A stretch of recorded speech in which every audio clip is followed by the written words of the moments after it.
మాజీ మంత్రి హరీష్ రావుపై మంత్రి శ్రీధర్ బాబు ఫైర్ అయ్యారు. ఇచ్చిన ప్రతి మాట కాంగ్రెస్ పార్టీ నిలబెట్టుకుంటుందని అన్నారు. గాడి తప్పిన ఆర్థిక వ్యవస్థను తాము సరిచేస్తున్నామని అన్నారు. ప్రతి హామీని ఒక్కొక్కటిగా అమలు చేస్తామని మరోసారి స్పష్టం చేశారు శ్రీధర్ బాబు.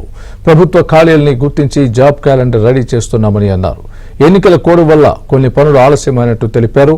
ప్రస్తుతం రాష్ట్రంలో శాంతి భద్రతలు అదుపులోనే ఉన్నాయని అన్నారు శ్రీధర్ బాబు.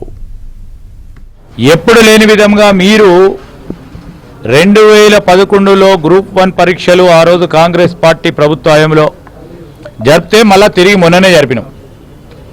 దానికి సమాధానం చెప్పమనండి మొదలు.